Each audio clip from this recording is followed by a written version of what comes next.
I have to tell you, it looks and smells amazing. Wow. Cheers. Cheers. See, there's some bubble. I'm so into original flavor.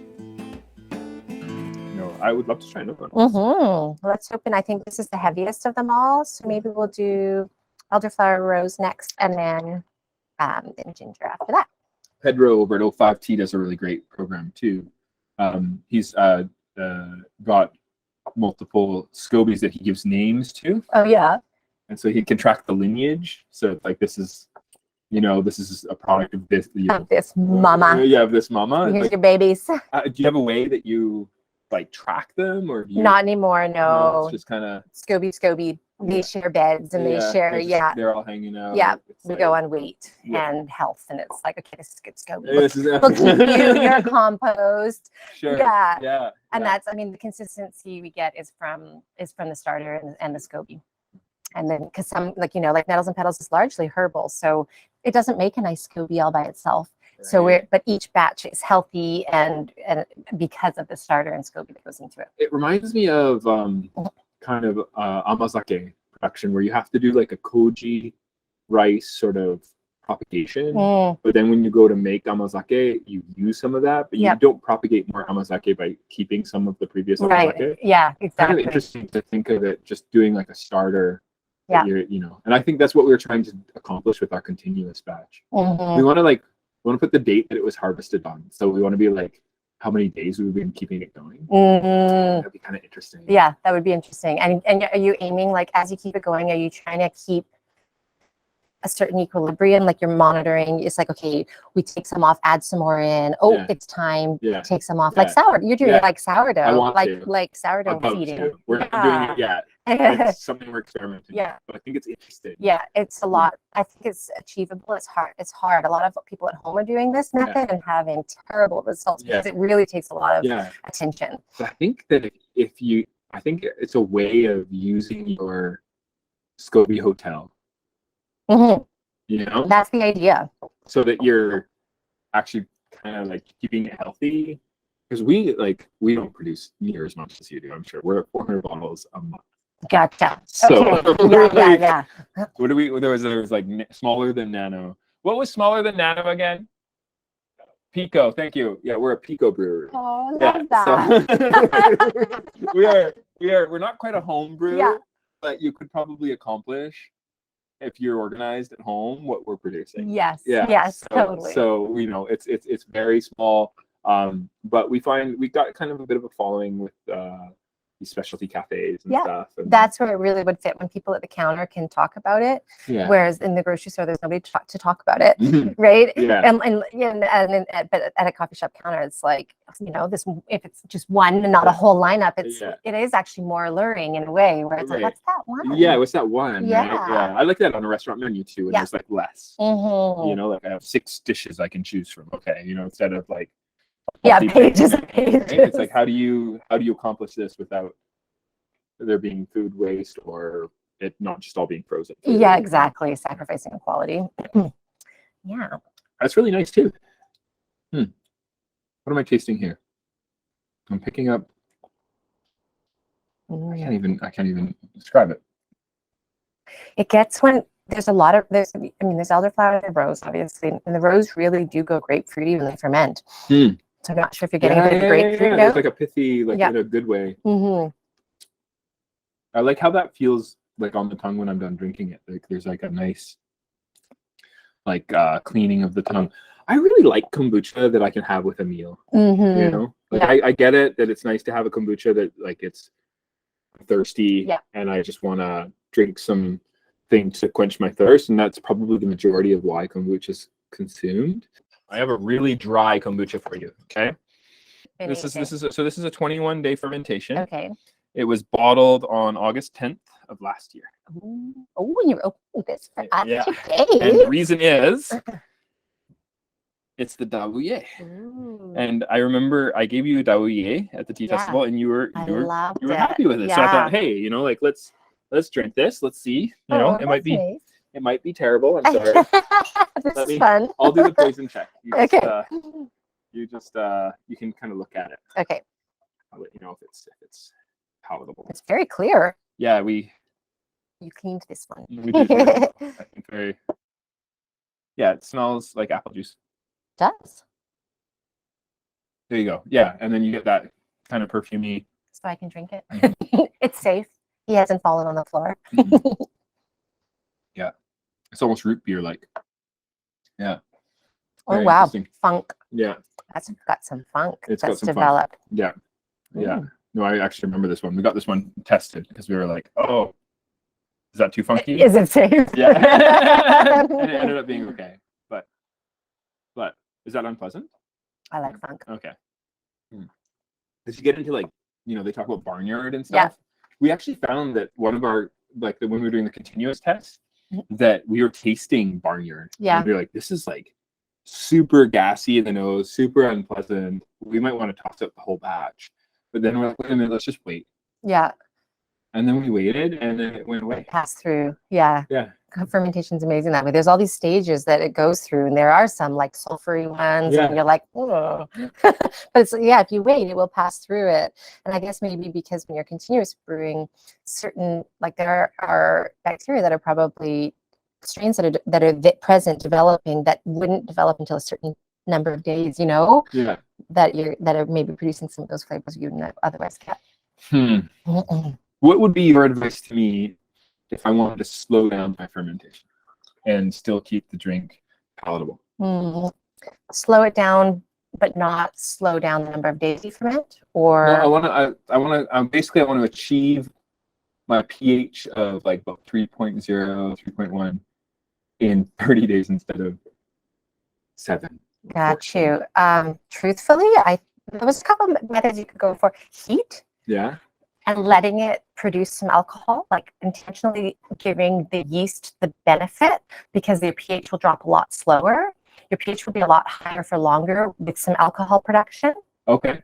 Okay. So actually, ironically, you could almost like give it more honey and heat and let it make like what we don't want in kombucha, booze. Yeah. But then you come along with time, always the bacteria win with time, right? Yeah. So you just need to get far enough through that the bacteria have eaten the alcohol and the pH gets where you want to. Create an alcoholic moment. Yeah, or a period of time. Yeah, and then so I was really, that's fascinating. But the other one you were suggesting was temperature, and I was thinking about that. Like when I had Cliff from Full of Pea on the show, he was talking about a fermentation curve for sourdough, and I thought it would be so interesting to do with kombucha. Would be to like. Because we have our tanks, they're all jacketed. Yeah. And we run chillers around like glycol jackets. Okay.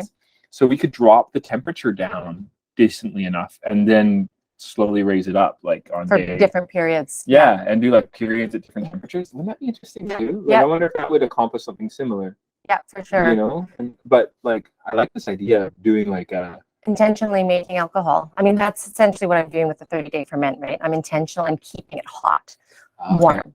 Yeah, warm. Quite warm, warmer than I would on a 10-day ferment, because I'd have alcohol in my hands for 10 days or 12 days, and I'd be like, oh, can't sell that. But intentionally going for the alcohol, which basically slows down the bacteria. Okay. Like it's like you're playing with this equilibrium all the time, and in this case, it's like, well, let's give the yeast the advantage here, and let's go for it and make booze, and then give the bacteria time to eat that. That's interesting. Okay, so. I would, but how won't it get way too sour though? Like, no, the sourness comes from the pH dropping, the bacteria doing their thing, right? So if you can keep the warmth up and keep the yeast in their active state and making alcohol, it won't get too acidic. So it's about patience. I can never ever. I feel like that's the problem. Like I feel like it's done when I get the pH hits a certain point. Well, like, for sure. I can't really. For sure. You know, but maybe I could dilute it. That's pretty hard. It's pretty hard to raise pH. Lowering pH is much easier. Yeah. But it's hard to bring it back up. That's like lots of water. And then you're like, well, now it tastes. I don't have any. And the flavors all gone. You know. So actually. And surface area. What are your what's the surface area of your fermentation tanks? Well, that's the 100-liter tank. Those are cute. Little pico tanks, right? Yeah. Yeah. So it's it's not like straight and narrow. No. It's wide-ish. Yeah. And then that one from SS Brewtech, we were worried because we thought we needed an open top, but we actually found great success in having a closed top was fine as long as the oxygen can get in and it's not filled all the way to the top, but there's enough, like you can use the diameter of the tank. Yeah, totally. And we were like, this is actually just fine. Yeah, you know? that's And then we nice. have greater control because that one is the jacketed tank. Yeah. So back, I think the last time you poked your head in there, if you saw our larger tanks, it would have been a Mercutio. Yeah, tank. that's right. Yeah. And that one was like fat wide and like thin steel. Yeah. But yeah, we moved to the SS Brewtech just for that greater control. Yeah. We use heating pads. We've got awesome. my grandma's heating pads. Yeah. And some friends that we've brought in since then. I've been like joking about it. I used to, so it's like, because the temperature is so important. And that is, you know, what the thing we're doing for 30 days to keep it at that temperature, to sustain it for 30 days. Especially in the winter, pads. right? Yeah, in the winter. It's the opposite problem in the summer though, Yeah. no? Yeah, not too bad where we are. It stays pretty cool. Okay. But yeah, the winter it's all warm. these windows, we're like a greenhouse. Yeah, no doubt. It's so hard. I have to put the air conditioner all the time. Basically, our shipping team needs to wear a jacket in the It's so summer. cold. Yeah, because you can't, like the rest of the shop is so hot. Yeah. I'm like, well, before we moved in here, actually, the previous tenant, I'm like, do you have any advice for us? It's like, make an air conditioner part of your lease. I'm like, okay. And is it? It is, Oh, yeah. good. So yeah, we have an air conditioner, but yeah, it gets very cold around the air conditioner because, of course, it's not powerful enough for this whole space. So Yeah, totally. you have to jack it up, but then that affects things down here. But I've been like trying to figure out a way to do that more. Like I have to do that one, like a week of the year. Most of the time, it's fine. I know. Yeah, there's that week where it's like, oh my gosh. Yeah. So but then things can get really weird. I actually really enjoy fermentation at this time of year. I feel like it's just easier to control. Things get cold, so I have a heater in there. Yeah. So we just put a heater. Yeah, and it's a nice little room that'll heat up fast. Yeah, we just use that heater there, and so we set the temperature. It lets us see a visible temperature. We have all these temperature gauges throughout. We do daily checks, and we do our temperature logs that we know what the temperature is of the room and. Yeah, you can adjust as you need to. Yeah. Yeah. So it's yeah, but I one of the big challenges for us is definitely getting I find like the benefit of a slower fermentation is definitely a greater complexity of flavor. Yes. And the faster fermentations, it sort of reminds me of like a harsh malt vinegar sometimes, where it's like there's nothing there. Even if you achieve the sweetness in bricks, it's underdeveloped. Yeah, there's just not. Yeah. So you're looking slow yours down. Yeah. And so one thing we did was this one was a mix. We mixed a bit of the continuous in with our, what we call our discrete batch. So our batch brew, I guess, is the industry term. So. Yeah, and I guess if you inoculate with lower pH, you know, if your starter has a lower pH, that would slow things down too. Oh, interesting. Because then you're giving the bacteria a little bit of the benefit over the yeast, and it just sort of gives them that little leg up. So the yeast gobbling up all the sugar and getting really active. So there's kind of that's a different way you could approach slowing down. Whoa, I gotta wrap my head around that. So you're suggesting that if you want another way, another way to slow it down, different way of slowing down, would because the yeast have the first job to do, right? Yeah. So it's either like it's kind of ironic. It's like you either give them full control and let them go crazy, and then with time the bacteria will come in and eat up the alcohol, or you stunt them to start with. You know what I mean? Yeah. And then they can't do their first job, which means the bacteria they're kind of slower too, like because they need to eat.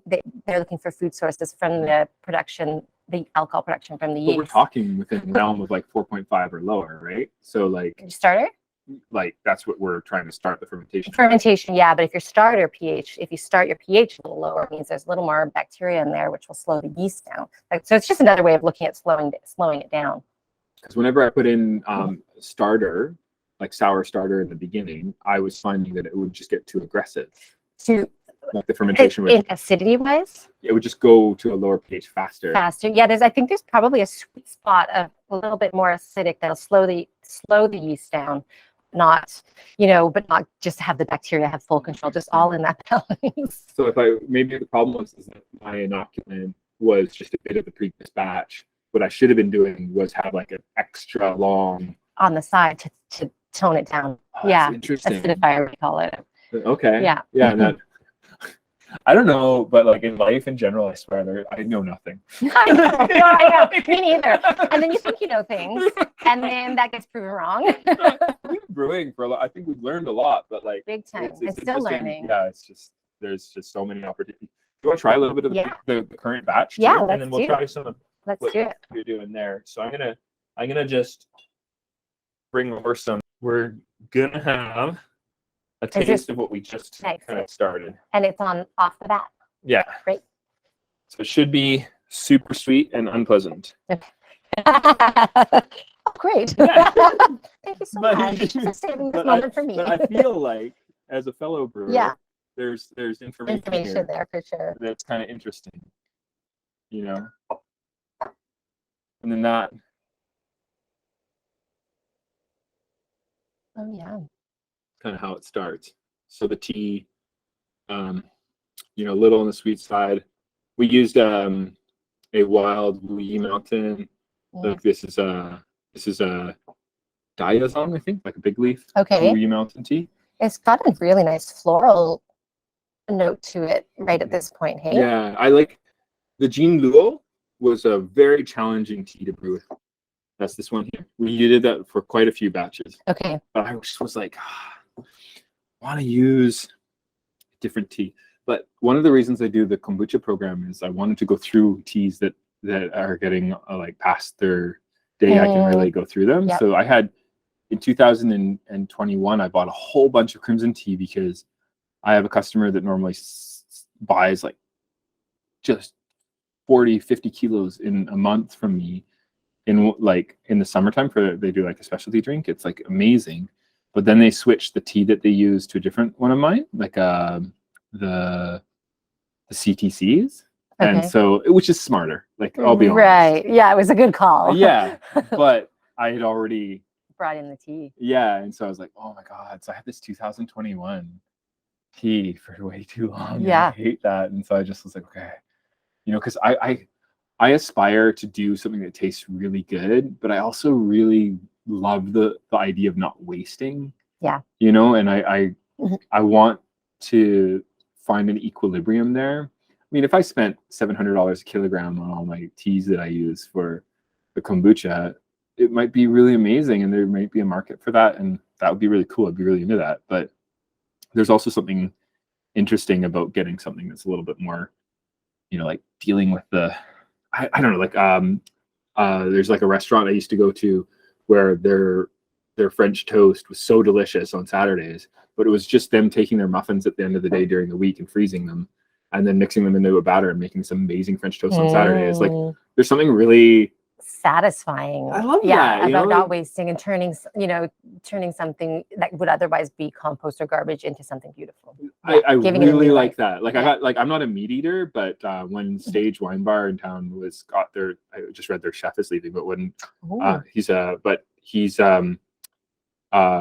been there for like 4 years, and when he started, I was so inspired by the menu of just using, like, they would do like, say, like, I'm not a big meat eater, but they would do like a pig thing where they would use everything. I thought that was so respectful. Yes, that's the way you know. Or our neighbor Aduchi Doshokudo, he talks about using all of the chicken for different things. You know, like rather different than applications. You know, there's areas he has to waste, but he's trying everything he can to not use it all. And, you know, he does the salmon collar, which is normally thrown out in a lot of restaurants and things like this. So there's something very idealistic about that.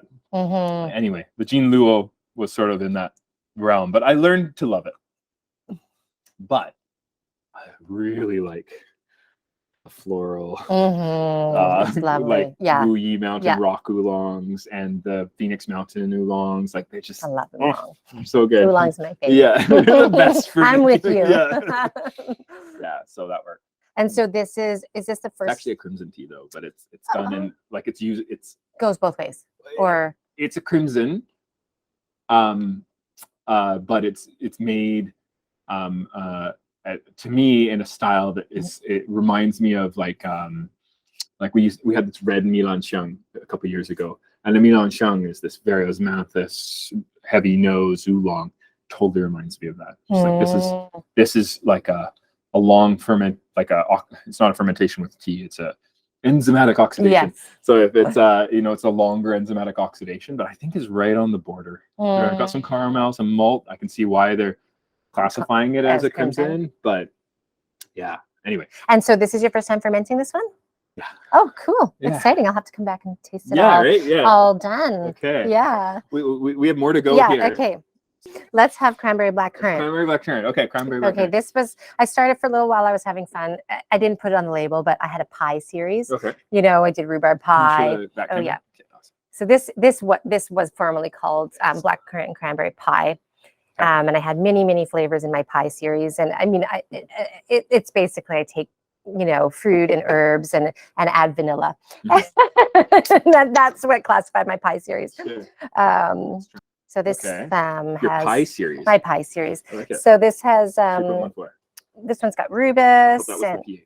what's that? 3.14. Then it'd be real pie. Right? Yeah, that's right. There's a pie day. Cool. Sorry.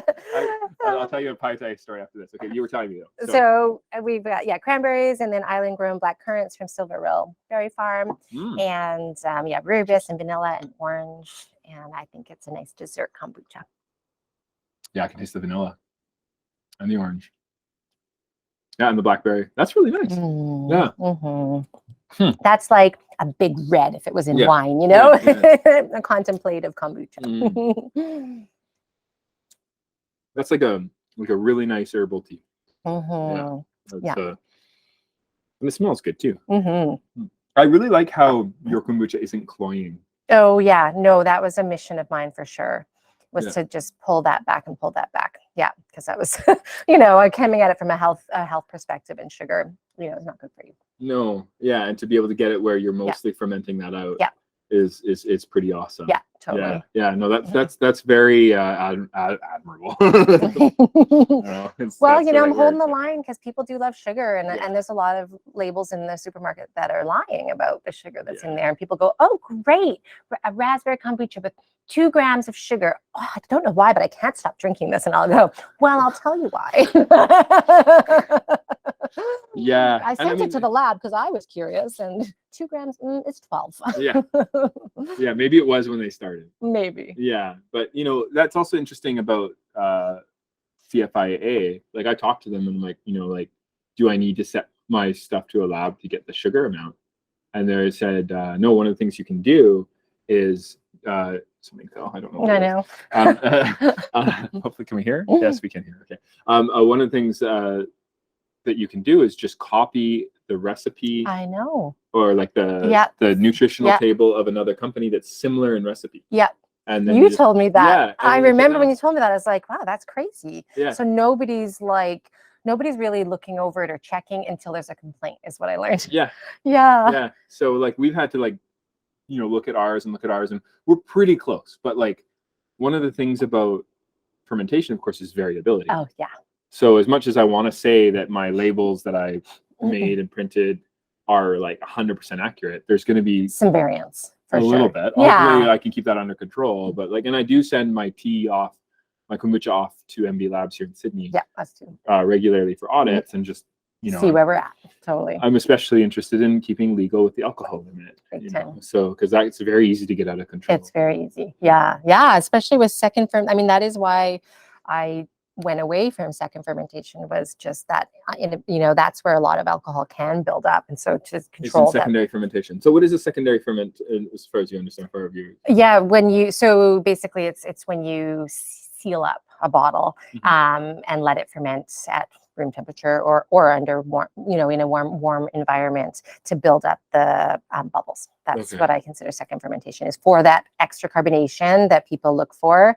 And we all love those nice bubbles. Sometimes it's a flavoring process for some people, but typically I've always understood it as a flavoring process. Yeah, second fermentation is about mostly about bubbles. Okay, I have always called that conditioning. Yeah, that's true too. Yeah. That is true too. I could be wrong. I always think of second fermentation as that. I'll have to look at it. Yeah, sealing it up and building up the bubbles. I know, like we call it like you were saying priming sugar, and people use priming sugar to condition their beer. It's true. And all sorts of things. And I don't know. I think that's the conditioning. When if you add sugar to a bottle and close it up, I think it's just if there's residual unfermented sugars and you close seal it. So it is doing exactly what you're saying. Yeah. There's a buildup of alcohol. So we always have to test ours after it's at like this equilibrium, this somewhat equilibrium, and make sure that it's okay. But I even send over bottles to test that are a year old, just to make sure that I'm still under that 1% alcohol requirement, which is 0.5 in the US. Can you imagine? We're lucky because that's just like unachievable. At some point, it's dipping over 0.5. It's So, but to put that in perspective too for people watching, is that hot dog buns are sugar yeast in a closed bag, and they often have alcohol content far exceeding 1%. Same with orange juice left out on the counter. Yeah, So it's like I often make those examples. It's just this is a process that happens in nature, and to completely not have any alcohol is impossible. Yeah, to ferment. You wouldn't have a fermented product. Yeah. No. So there's going to be even in stuff that you don't mean to ferment, like oranges at a supermarket. Yeah. Like it happens. Yeah, exactly. So you just yogurt. Yeah. So, but we don't really talk about. No, it. exactly. And there's certain things that need to be tested, and kombucha is one of them. Yeah. And there's certain things that don't need to be tested, and hot dog buns are. Isn't that interesting? Yeah. I didn't know that about hot dog buns. Can you imagine? It's like warning. Yeah, warning. You must be 19 years Yeah, old. to have hot dog buns. Yeah, totally. It'd be hilarious. When a quick side story is when I went to Portland and Seattle on a fermentation exploration we did. You and I and our brewer Jared Nyberg.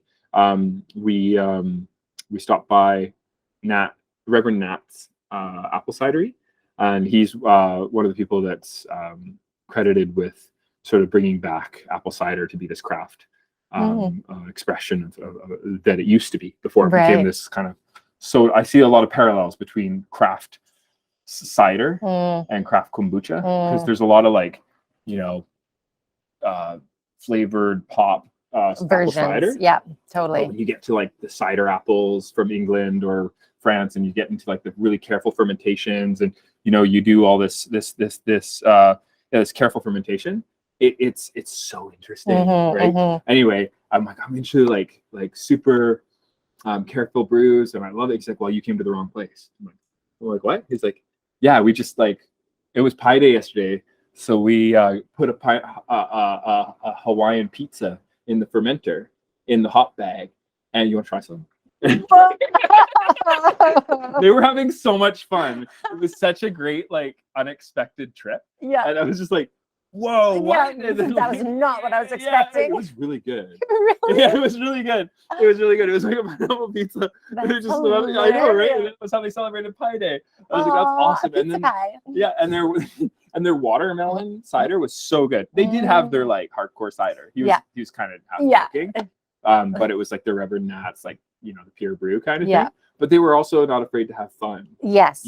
So I think that's important. I sometimes get I do have kind of ideas for some things that we might do with our kombucha eventually, once we're okay, feeling good. It's taking a long time for us. I don't even have Pu'er released as a tea company, because I got to feel good knowing it and where you want to source it. Yeah, and all that stuff. It's a process. When we opened up the tea bar, we just had Japanese green teas. Mew was really into herbal teas, so we had our herbal teas and our matcha, of course, and that was it. Yeah, we were black tea, which we were calling crimson teas at the time, which is the normal name for them. Coming soon. That was on the menu. Right, for a long time. Yeah. And we didn't have oolongs until 8 years ago. Oh wow. Yeah. How long have you had this shop? 2009. Oh wow. Yeah. So we're, what is that? 14 years? Yeah. Right on. Amazing. And then JagaSilk's existed since 2005. We ran it out of our living room for quite a number of years. Cool. Yeah. But anyway, we're at the end of our talk here. I've had way too much fun. I don't know if I've done a good for the people watching. I feel like we're just we're just hanging out. We're hanging out drinking kombucha. But this has been really awesome. And I brought up the Reverend Nat story also just because I feel like a lot of this is just you not being afraid to have fun. Yep. And so it gives a person like me a bit of courage too, to be like, okay, be interesting to play. And I'm super stoked though for the I hope you don't call it original. No. I mean, I've really latched onto the idea of single origin. Cool. Because kombuchas so often are a blend, right? Because people are trying to manage their yeast, and they're like, okay, I got to have this much green and that much black, and wanting, play with the lightness and darkness of the flavors. So I'm really latching onto the single origin because there's so many, so many kombuchas. You get so much more complexity. I'm so into that. I love having, not original. I've heard it called old fashioned, which I thought was kind of cool. Yeah, it's kind of cool. Yeah, it's rustic. There's kind of this country kind of awesome feeling to it. It feels rootsy. Yeah, but a single origin is great. Because then it right away gets you thinking, oh, where does it come from? Or single tea. Yeah, or single tea. Yeah. Yeah, I don't totally. know. You know, like it'd be cool. And then you could put, if it's ours, Yes, the sencha. exactly. It's the okuyutaka right now. Fired in Victoria. Yeah, that's exactly. You'll be there to speak to it, I hope. There you go. Yeah, no, I just got a message from your. Oh, good. Yeah, she was writing us To invite you. Claudia. Yeah. Over at TCAN, Yeah. who are lovely people. Yes. Too. And then at Rock Bay, let's do a little plug on Rock Bay. I know we're about 4 minutes over, but you have like, I read you had Pedro's bottles there too. We had Agua Bancha there, which went really well. 05T, yeah, from 05T, and I just loved. I was shocked when I first tasted that. I was like, "Did you sweeten this?" And he was like, "Nope, that's the tea." So that went over really well, and we're going to expand a little bit and hopefully bring in some of your bottles too, the cold tea. Yeah. But yeah, at Rock Bay we do kombucha, but also all kinds of great food. Chefs make soups and meals, and coffee and pastries and things. That's cool. That's cool. And you have you also have like a market area, I would imagine, from the name where you can buy groceries. That's exactly it. And it's all locally sourced. It's either stuff we've made or people very close by have made, completely local. Yeah. Okay. Awesome. I was actually also I think you carry some TCAN, and they only normally do a subscription service, so it's really unusual. Yeah, they said we're the only one in Victoria that has their exploration kits and a little teas. Yeah. I was just out on a walk on the weekend, and I made their chilan, which is it's so good, That's right? my all-time favorite of theirs. If you plug for TCAN, so TCAN, go get some chilan. Yes. Sign up for the subscription. Totally. It's like I think once a season they put out a box that an you can exploration kit. Yeah, and then if you want to come down to JagaSilk and try some of our kombucha, especially this one, the not 1175. 1175 is great. It's going to develop really nice, but I think that that 1176, which has that Wu Yi mountain tea in it, is going to be the one that's really coming. Good. This one. Yeah, and then we should. and then if they're going to go to the talk. Do you know the date that's going to be? Oh, we just chose it, and it's not on the tip of my mind. Okay. But we'll keep an eye on our social media. It's going to be in March. It's going to be in March. Yeah. Okay. All right. And we're going to be releasing some single origin kombuchas. Yeah. That's exciting. Yes. That's really cool. Okay. Awesome. And if people want to find you, where do they go in person and online? Yeah, so Rock Bay Market's at 2725 Rock Bay Avenue in a beautiful old character house that has a magic about it. You'll see when you come, full of plants and big windows and light. And then and then rockbaymarket.ca and culturekombucha.ca. Amazing. All right, and then they can check out your stuff and highly recommend it. Also, you can find Culture Kombucha in lots of lovely grocery supermarkets. stores, all the little grocery stores, cafes, and restaurants on tap in some places. Amazing, and an amazing product. You need to have some. So thanks, Jared. Thanks so much for joining me, and I'm sure I will be seeing more of you. And I'm sure. Huge gratitude. Yeah, me too. Thanks. So thank you so much for watching. Go check out episode 132, I think it was, with Andrew Ratio, like I was talking about. That was a super fun episode. Stay tuned for next week, when we have Jim Finlayson on with his daughter Penelope, talking about matcha, helping with his running and just overall healthcare. It's always lovely to have Jim on talking about these topics. He actually was in the Guinness World Record for the beer mile. He's an amazing runner. He also won the TC10K a few times. He runs all over the world, career runner, fastest runner in Canada for his age group. Super interesting guy.